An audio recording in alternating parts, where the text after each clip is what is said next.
Pois é, galera, eis que o dia chegou. Enfim, tomamos conhecimento não só sobre o conteúdo da delação do Cid, como outras coisas impressionantes que eu fiquei no meu melhor estilo. Cê tá doido?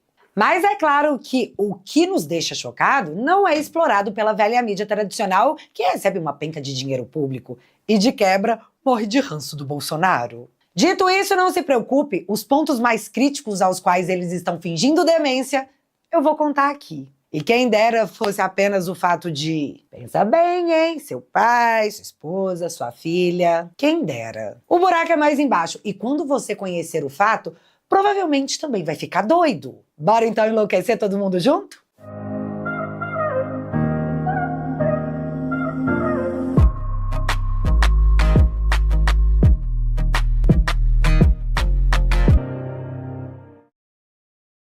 Não era novidade para ninguém que o presidente seria denunciado.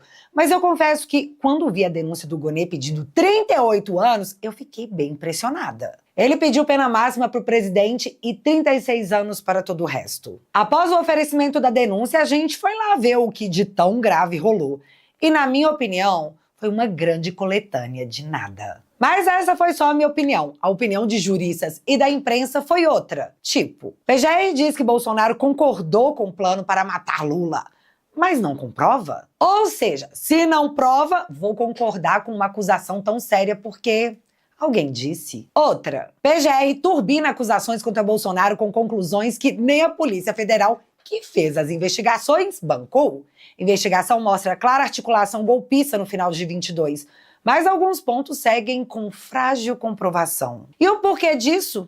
Trago nesses primeiros 2 centavos que darei. Estão pegando acusações que não conseguem comprovar, mas pedindo a condenação para, no STF, elas caírem e se passar a impressão de que a corte foi justa retirando essas denúncias que, de novo, não possuem provas. Faz sentido para vocês? Então, já que a própria mídia levantou uma série de dúvidas sobre a denúncia da própria PGR, o povo queria saber o que de fato foi dito pelo delator, o Cid, para ver se o que ele disse, ele prova. Ou só para ver se ele disse o que realmente disseram que ele disse. Mas não apenas por esses motivos, tá? Admito. A gente é bem curioso. Ficamos no mínimo intrigados de que a PGR rejeitou a delação do Cid 3 dias antes do Alexandre aceitar. Vocês entendem que o órgão que investiga não ficou interessado no que o Cid havia relatado, mas Alexandre ficou. Portanto, guarda essa informação. No meio disso, geral começou a pedir a queda do sigilo nos vídeos do Cid delatando, mas o ministro Alexandre disse que não, obrigado. A justificativa era que eu não vou mostrar não porque isso aí vai quebrar a privacidade dos investigadores envolvidos no caso. É sério. Mas após uma avalanche de críticas, enfim, o sigilo foi retirado. E dentre tantas coisas que poderíamos comentar ao longo desse vídeo sobre essa delação, eu vou comentar alguns pontos, porque eu preciso depois contar um fato. Fato que aconteceu, concreto, firmão, que já rolou e vocês ainda não estão sabendo. O primeiro ponto é que a denúncia oferecida pela PGR para mandar uma galera para a cadeia por mais de 30 anos tem como pano de base a delação do Cid. E na delação do Cid, ele diz isso aqui. Eu não me recordo a data, mas eu creio que provavelmente deve ter ligação eu não me recordo a data, mas deve ter ligação com esse planejamento que estavam fazendo, deve ter ligação com as reuniões com o comandante do Exército, né? E até porque eu sabia, se o senhor percebe, se o senhor pegar todas as minhas mensagens antigas, você vai perceber que eu falava, não encontrou fraude, o senhor está preocupando, tá procurando, o presidente não vai dar golpe. Assim, se o senhor percebe, todas as minhas mensagens elas são nesse sentido. Eu creio, eu não me recordo a data, deve ter ligação, não me lembro. E por fim, eu sabia, o presidente não vai dar golpe. Delação sozinha já não é prova de nada, ainda mais com uma pepita de delação como essa, né? Mas se só tem tu, vai tu mesmo. Outro ponto que a mesma delação desmente a denúncia é que o Bolsonaro é o líder do grupo que armou essa manifestação junto com outras pessoas, o famigerado 8 de janeiro. Cid deixa claro que eles não sabiam que iria rolar o que rolou no dia 8, que foi uma surpresa. Mas vamos ignorar o que ele disse e bota aí no relatório que o Bolsonaro era o líder que estimulou, financiou ou sei lá mais o quê. As forças, o senhor, as pessoas do governo, sabiam do dia 8? Eu não digo nem das consequências do dia 8, mas sabiam que algo ia acontecer no dia 8? Não, senhor ministro. O dia 8 foi uma surpresa para todo mundo, os militares estavam de férias, né? Inclusive, tem uma mensagem minha trocada para minha esposa que está no inquérito, né? Que tá aquela confusão toda, né? Prendendo as pessoas, e aí os presidentes dos países, né? Apoiando o presidente Lula, né? Rechaçando o que aconteceu, e aí eu falo para ela, imagine se o presidente tivesse assinado alguma coisa, o caos que ia ser. Né? Então, ninguém nem sabia o que estava. O dia 8 foi uma surpresa para todo mundo. Os militares estavam todos de férias, eu já estava desligado, eu estava de férias na casa do meu irmão, né? E realmente foi uma surpresa muito grande. Pois é autoexplicativo. Ah, Bárbara, mas então o Bolsonaro estava pensando em assinar mesmo um documento de estado de sítio, de estado de defesa, porque o Cid falou. O Cid fala muitas coisas, né? Mas, se você tem isso como uma verdade, eu te trago outra. Muito inconveniente, por sinal. Exército foi sondado para decretar estado de defesa, diz general. Segundo o general Vilas Boas, políticos de esquerda fizeram consultas nos dias que antecederam o impeachment da Dilma. Cara, o próprio general denunciou o que hoje acusa o Bolsonaro como um crime de tentativa de golpe de Estado. Mas, para Dilma e os políticos que a cercavam e fizeram essas consultas, nem deu nada, menina. Investigar pra quê? É simplesmente impossível não fazer essa comparação, né, coleguinhas? É crime, mas depende de quem. Mas vamos seguir porque nós temos que ilustrar essa matéria.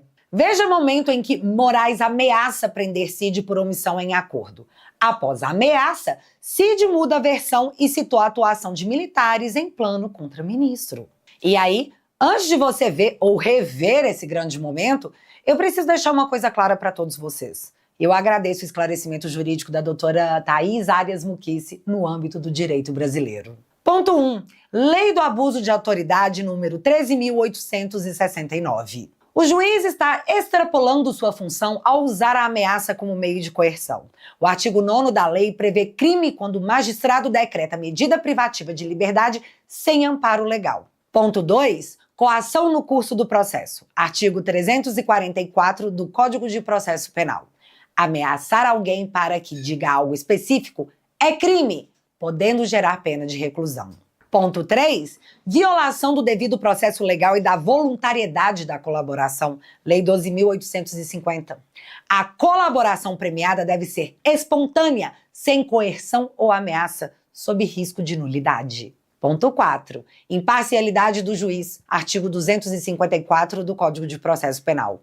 O juiz demonstra parcialidade e interesse no resultado do depoimento, podendo ser afastado do caso. Aí a gente volta naquela matéria, né, que a PGR recusou 3 dias antes do Alexandre falar, eu quero. Mas aqui eu tô falando só do direito brasileiro. Vamos agora ao direito internacional.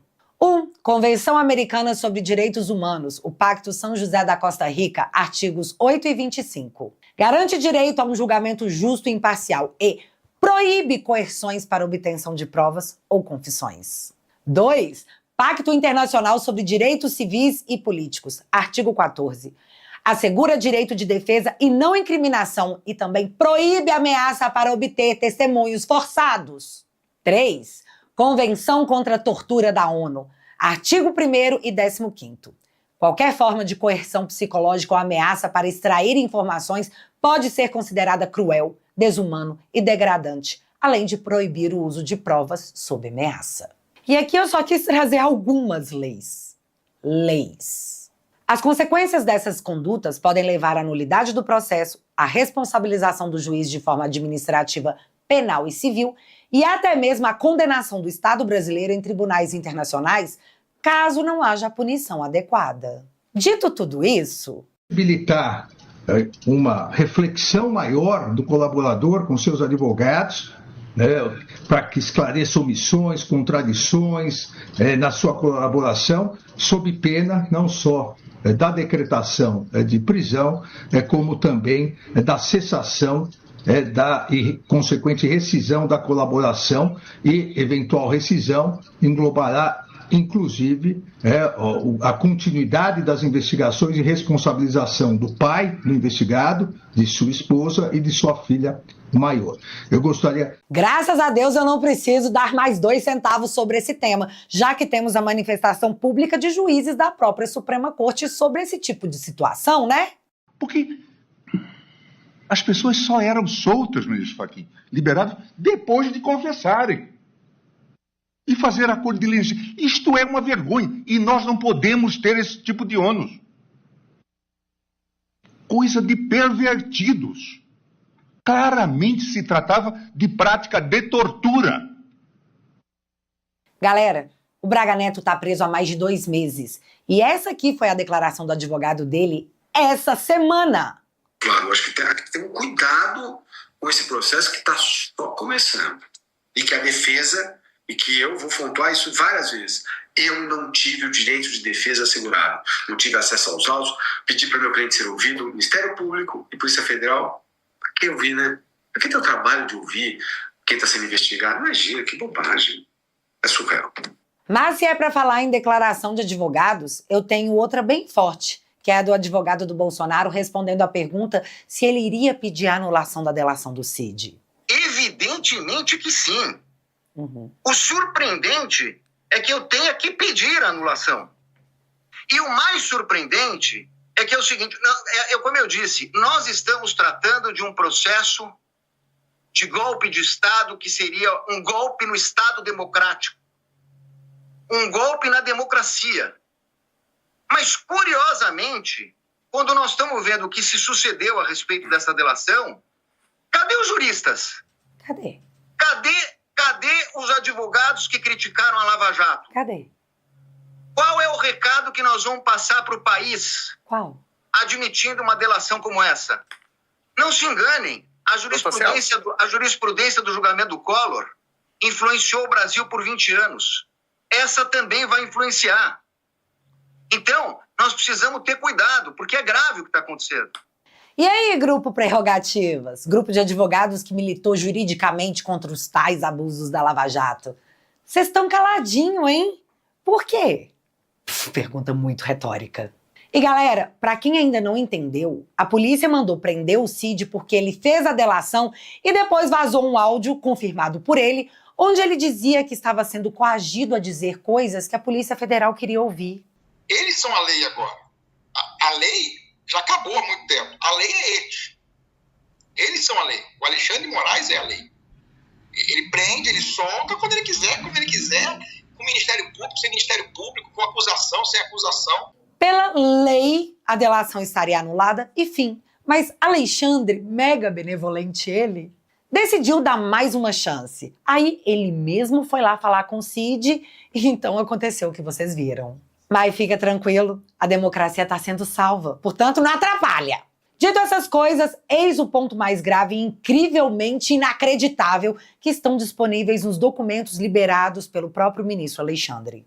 E agora eu vou pedir para você acompanhar com muita atenção porque é muito surreal. Felipe Martins foi preso por supostamente ter saído do país. Sua prisão foi dada por ser considerado um risco de fuga. E baseado na tal saída do Felipe do país, o passaporte do Bolsonaro foi apreendido. Logo quando a defesa identificou que esse era o motivo da prisão, apresentou várias provas de que Felipe, de fato, nunca havia saído do país. Portanto, o motivo de sua prisão era falso. Nada que vocês não estejam carecas de saber. No meio disso, para rebater a defesa do Felipe, foi apresentado um tal relatório do I-94, que, em seu próprio site, anunciava que não poderia jamais ser usado como um documento oficial. Mas um jornalista usou. Na sequência, apareceram registros de entrada do Felipe em solo americano sem que ele de fato tivesse saído do país. Hoje já sabemos que o Felipe abriu um processo criminal nos Estados Unidos pedindo a identificação de quem teria inserido seus dados de forma fraudulenta no sistema americano de imigração. Pessoa corajosa, viu? Corajosa. Mas tá. Para agilizar a saída de seu cliente, que estava preso injustamente, a defesa do Felipe pediu à Suprema Corte a geolocalização do Felipe para que ficasse comprovado que o tempo todo ele estava aqui, através da sua operadora de celular, o seu cartão de crédito, o registro do Uber e por aí vai. O pedido da defesa foi ignorado. A defesa alegou que a geolocalização de outros investigados constavam no processo, Mas, estranhamente, a do Felipe não, que foi justamente o cara acusado de tentar fugir do país. Justo a dele não constava no processo. Mas beleza, após serem plenamente ignorados por Alexandre, a defesa do Felipe entrou com um habeas corpus que caiu com o ministro Flávio Dino, onde em menos de 24 horas ele negou.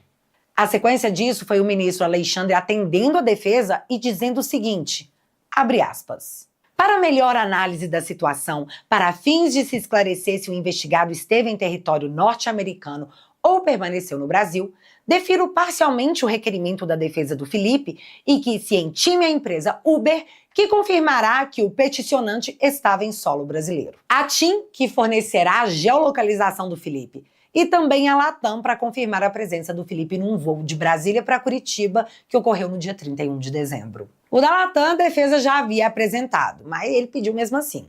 Ou seja, ficou super parecendo que o ministro queria saber se as empresas poderiam confirmar o que o Felipe estava dizendo, que nunca havia saído do Brasil, o que tornaria a sua prisão um equívoco.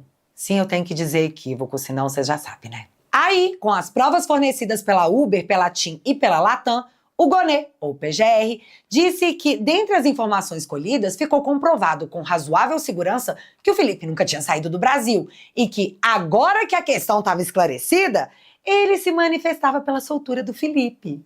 Então, após 6 meses de prisão, Alexandre manda soltar o Felipe, mantendo cautelares que só ele recebeu, como a proibição de dar entrevistas, por exemplo.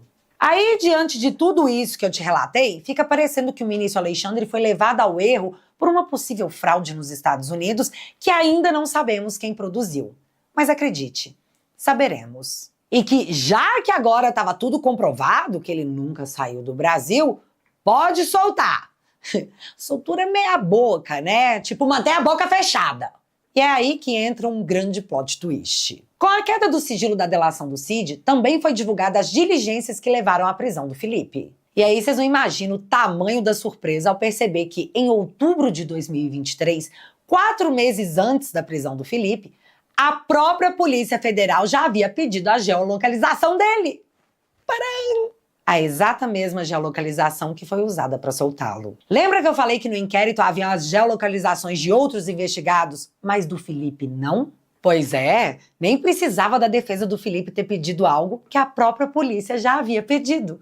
Só que simplesmente não foi anexado ao processo, que acabou levando o Felipe para a cadeia por 6 meses. Vocês estão compreendendo, galera? Eu sou obrigada a dizer, por motivos de democracia pra caramba, que haviam especulações que Felipe Martins foi preso para que fizesse uma delação premiada e, na hora de oferecer a denúncia, não ficasse apenas com a delação do Cid, que é isso aí que todo mundo viu. Daria talvez mais robustez, mais consistência ou talvez mais veracidade. Mas a delação não veio, por mais que o cara tenha sofrido na cadeia. E eis aqui a notícia ainda não divulgada que eu venho contar pra vocês. Felipe Martins, na cadeia, foi colocado 10 dias em uma solitária que sequer possuía lâmpadas. Minha fonte me relatou que disseram ao Felipe ser para a segurança dele, e por isso ele precisava ficar numa cela escura e em regime de solitária. Por 10 dias. Isso para você parece proteção ou tortura? Levando em consideração que Felipe sequer deveria ter sido preso, porque ele de fato nunca saiu do país e agora ficou claro que todo mundo mesmo sabia disso? Eu não consigo dizer mais, nem brincando para que você fique tranquilo, que foi tudo para salvar a democracia. Democracias não fazem isso. E por muito menos a Lava Jato foi anulada e Sérgio Cabral, condenado a 400 anos, virou influencer digital diretamente de sua cobertura na praia. Lula virou presidente. Ei, Estado Democrático de Direito, cadê você? E para finalizar, em meio à repercussão internacional, e quando eu digo internacional, é internacional mesmo, já que saiu no New York Times que o grupo de mídia do Trump processa juiz brasileiro que avalia a prisão de Jair Bolsonaro, e que o processo veio horas após o juiz receber uma acusação contra o ex-presidente do Brasil, que é aliado do presidente Trump. Só que aí o advogado do grupo do Trump estava no Brasil e foi lá na CNN explicar que não. Não fomos nós que entramos com o processo após a denúncia, porque um processo assim leva tempo. Talvez eles tenham antecipado a denúncia por saberem que iríamos processá-los. o ministro Alexandre, que não para nunca, nunquinha mesmo nessa vida, agora ordena que o Twitter pague uma multa de 8 milhões de reais por não ter fornecido os dados cadastrais do Alan dos Santos. Mas então, vocês lembram que no último vídeo eu contei pra vocês que o Elon Musk compartilhou uma mensagem que chamava as pessoas pra manifestação do dia 16 e que o advogado do PT respondeu dizendo que era inevitável que o Twitter fosse banido do Brasil? Pois é, sei lá, nada a ver, né? Só uma coincidência. Mais uma coincidência. Mas o fato é que agora o dono do Rumble foi lá no Twitter e postou uma mensagem em português, marcando @ do Alexandre, avisando que recebeu mais uma ordem legal na noite passada. E que o recado era o seguinte: nos vemos no tribunal. E, gente, eu não faço a menor ideia o que vai dar de tudo isso. Será que o ministro Alexandre acha que o Elon Musk pode ser o elo mais fraco em tudo isso? Um gênio à frente de seu tempo, né? Mas você já pensou se a Meta compra o boi do Twitter e do Rumble e entra no meio dessa treta e também, pá, é banida? As blogueiras iriam promover algo muito maior do que o 8 de janeiro. Tá, foi uma piada muito infame. Mas no meio dessa treta internacional, em meio à denúncia criativa contra Bolsonaro, só nos resta aguardar as cenas dos próximos capítulos, que virão bem em breve. E já que você ficou até aqui, galera, ninguém jamais, sem o uso da força e destruição da liberdade, conseguirá parar o movimento que começou em 2018. Ou talvez até antes. Nós estamos lutando porque existe uma herança mais importante do que dinheiro a ser deixada para nossos filhos e netos. E é por causa deles que a gente precisa se envolver com a mudança cultural que está acontecendo no Brasil. Recentemente eu comecei um quadro novo chamado Te Barbarizei. E tudo que eu quero é bater aquele papo legal com você sobre a democracia tupiniquense, que atualmente é quase uma brazuela. Os episódios do Te Barbarizei são exclusivos para os membros da família. Então, se você quiser ficar atualizado com as coisas que rolam na política, toque no link que está fixado no primeiro comentário e entre para a família Te Atualizei.